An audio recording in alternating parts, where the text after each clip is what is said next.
Anyone passing Greg Taylor on the street might never guess that he's impoverished, but he is. The 55-year-old Naperville resident is among many Americans newly living in poverty. But 2 years ago, Greg could not have imagined he'd reach that point himself. He had a successful career as a data analyst for a well-known manufacturer of trucks and engines. But then came the economic collapse in late 2008, and Greg was among hundreds laid off from his company. I did not see it coming. I was a little surprised, but I understood that that was business. In my prior 40 years of working, I had never been unemployed. I had companies pursue me and hire me from other companies that I worked for. So I felt that I would have no trouble finding a job. Nearly 2 years later, Greg has still not found a job. His severance package was used up 6 months after getting laid off. His unemployment benefits have also come to an end. To save money, he took the risk of not getting costly health insurance. But earlier this year, Greg contracted a streptococcus pneumonia that nearly cost him his life. When I went to the hospital thinking I had the flu, they told me that had I waited, I'm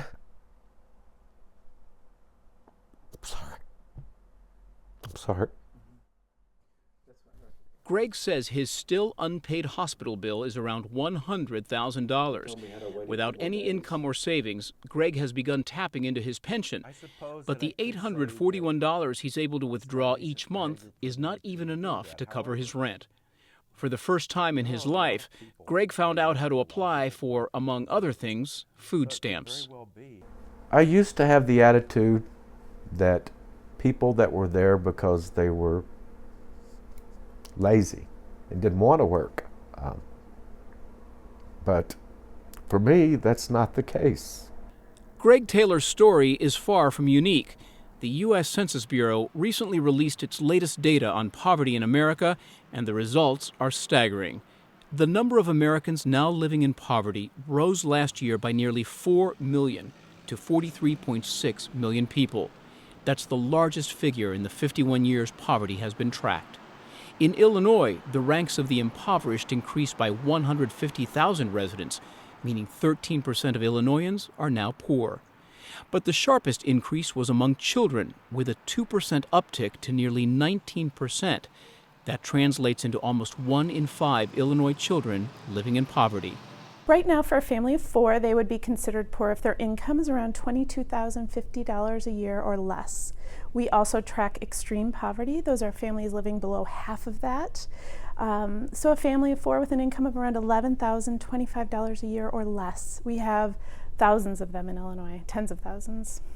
The number of Chicagoans living in poverty rose by nearly 48,000 people. That means nearly 22% of city residents are poor. But again, it's the youngest who were the hardest hit. More than 31% of Chicago children live in poverty. Food pantries around the Chicago area need no statistics to see how many people are struggling. The Care for Real pantry in Chicago's Edgewater neighborhood sees it every day. During the last 3 years, we've gone from about 500 or 600 people a month to now well over 3,000 many months. And usually it's after they have already depleted their unemployment, they've depleted all their savings, and they're stuck standing, sitting, looking, how do we feed the family? Among the pantry's newest visitors is 41-year-old Ronald Jones, a father of 2 who recently lost one of his 2 jobs as a car painter, and his hours were cut at his second job as a car detailer. I was working 40, 50 hours there. Now they have me down to 20 hours a week, and it's been a real struggle lately. After taxes and all that, about $200.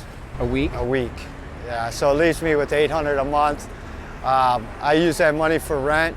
My rent is $600, so it leaves me with, roughly $200 a month, $50 a week.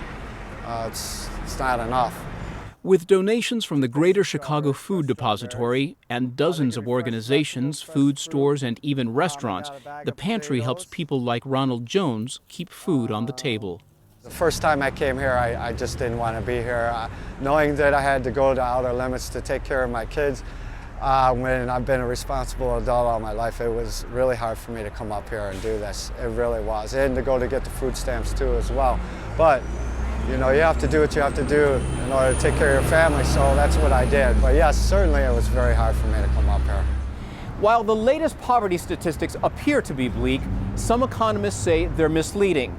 And that's because the official government numbers fail to take into account many of the successful anti-poverty programs created by the government. University of Chicago professor Bruce Myers says that while poverty is still a major issue in America, many public programs have actually helped to reduce it. So the official measure doesn't include the earned income tax credit, which transfers over $40 billion a year to low-income families. It doesn't include food stamps, which has become probably the most important transfer program to the non-aged poor. It doesn't account housing benefits, doesn't account school lunches. If you account for all of these things that we've done to reduce poverty, then the poverty rate has fallen by 3 percentage points more than the official rate since 1980. But that doesn't seem to be what social service agencies like Naperville Cares are experiencing. The organization helps people in need with both dollars and counseling. We did see in the past, we had seen some people that maybe didn't show for their documents because, you know, if they're looking for $200 from us, they maybe could get it from a family member or something. Those no-shows, as we call them, have certainly decreased too. Instead of, you know, the average of 5 we used to get a week, we were getting maybe 1. Naperville Cares is one of the organizations Greg Taylor turned to for help.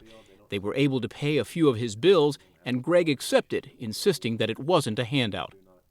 I don't view this as a gift.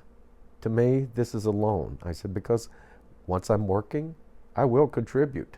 I will pay back everything that you've loaned me, and I will contribute more to help other people. Greg says he has sent out 3,600 resumes and heard back from only 7 companies. So far, no job offers. Until he is once again employed, Greg and many like him will likely remain in the increasing pool of newly impoverished Americans. For Chicago Tonight, I'm Eddie Arruza.